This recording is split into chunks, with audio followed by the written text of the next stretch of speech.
E allora direttamente dal Ponte della Musica a Roma una mini recensione per l'obiettivo che ho provato in quest'ultimo mese, ovvero il Sigma 16-300 mm.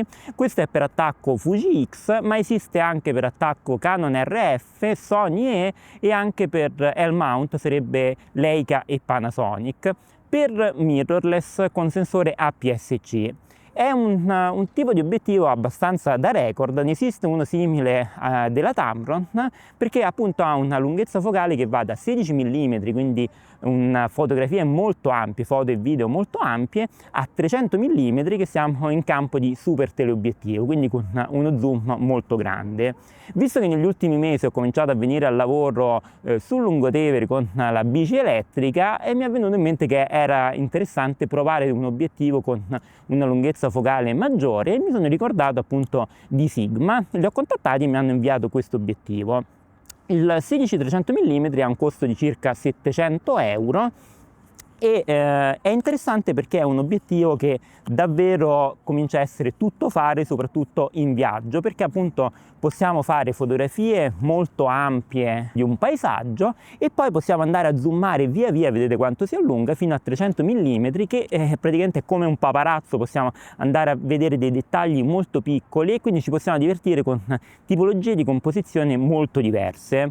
Non è molto pesante, come vedete da chiuso è piuttosto compatto, ha anche un comodo blocco per lo zoom, quindi se stiamo per esempio in bicicletta o camminando molto non abbiamo il rischio che via via con le vibrazioni l'obiettivo si allunghi.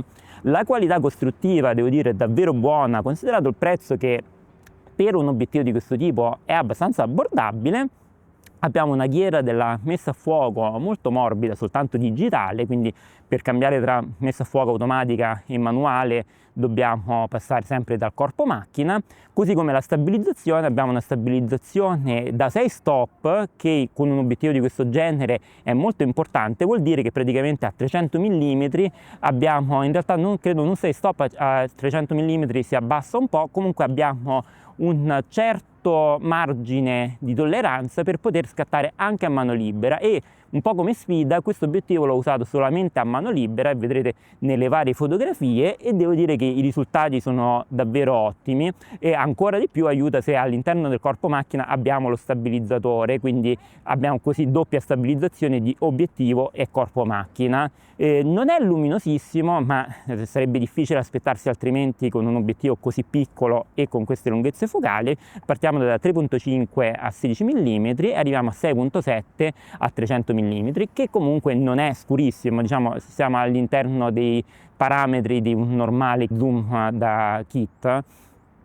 Se abbiamo bisogno chiaramente di più luce nelle nostre fotografie, a quel punto dobbiamo usare il cavalletto, da quello non si scappa, ma devo dire che mi sono divertito molto a utilizzarlo. Calcolate, andavo in giro con la bicicletta, mi fermavo a volte senza scendere, andavo a fare varie fotografie zoomando quanto avevo bisogno. Sono andato anche al Gianicolo e da lì era una giornata piuttosto tersa come aria, quindi addirittura si vedevano le montagne innevate in fondo. La qualità costruttiva è molto buona, la qualità ottica chiaramente dobbiamo fare dei compromessi. A 16 mm devo dire ottima, ma c'è da aspettarselo.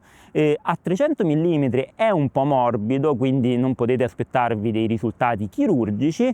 Dal peggio di sé intorno ai 50 mm mi sembra, a metà dell'escursione focale è un po' morbidino, un po' troppo forse, però di nuovo sono cose che andiamo a notare se andiamo a zoomare molto, se stampiamo molto grande e guardiamo da vicino le fotografie, ma tendenzialmente se dobbiamo stampare le foto a livello casalingo o pubblicarle su internet sono cose che in realtà non ci danno molto fastidio. Chiaramente a 300 mm se andiamo a fotografare avifauna e vogliamo croppare l'immagine, lì potremmo accorgercene, perché spesso con questo tipo di obiettivi si scatta la fotografia a qualche animale, poi si cerca un po' di croppare per renderlo più grande, e lì potremmo notare un po' di morbidezza. Non so se farebbe proprio al caso mio, se dovessi comprarmi solo un obiettivo sarei comunque un po' indeciso se comprare per me stesso questo, perché questa morbidezza un po' la vedo un po' troppo. Io che vado sempre a zoomare le fotografie, mi piace vedere il dettaglio. Forse mi sono un po' viziato ultimamente nell'utilizzare lenti Fuji, che sono solitamente molto nitide, però se questo obiettivo qualcuno me lo regalasse a Natale sarei contentissimo contentissimo di riceverlo e lo userei tantissimo sia per le foto che per i video.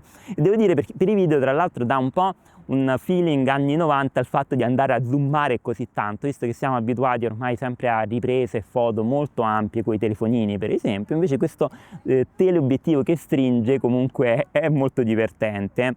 Si può usare per la ritrattistica. L'effetto diciamo non è proprio da magazine o da fashion, perché non si riesce a raggiungere una sfocatura molto corposa e molto bella, però comunque con un po' di impegno possiamo anche averci lo sfocato. Sicuramente è un obiettivo che consiglio a chiunque non vuole portarsi tanta attrezzatura, ma allo stesso tempo non vuole rinunciare a poter fare belle zoomate serie e foto ampie. E questo è un obiettivo che in viaggio, in escursione è perfetto, non dobbiamo mai andare a cambiare lente e possiamo fare quasi qualsiasi tipo di fotografie. E tra l'altro secondo me è anche un buon obiettivo iniziale per chi comincia a iniziare a fotografare, per sperimentare un po' tutte le lunghezze focali senza doversi concentrare su particolari obiettivi. A questo punto, dopo aver provato questo obiettivo, possiamo tranquillamente dire se vogliamo una lente grandangolare, un teleobiettivo, oppure se ci vogliamo concentrare su range normali intorno a 50-70 mm. Un'altra cosa che mi piace è il fatto che il diametro dei filtri è da 67 mm, che è il diametro che uso su tutti i miei obiettivi e adatto anche con anelli step up o step down. E inoltre riesce a mettere a fuoco abbastanza vicino a un rapporto di ingrandimento di 1:2, quindi non macro, ma comunque abbastanza vicino da riuscire a cogliere anche dettagli molto ravvicinati. Detto ciò ragazzi, è l'1:30, io tra poco devo tornare in ufficio, quindi fermo qui la review, giro un po' di controcampi così che vi faccio vedere tutti i vari dettagli e noi ci vediamo al prossimo video.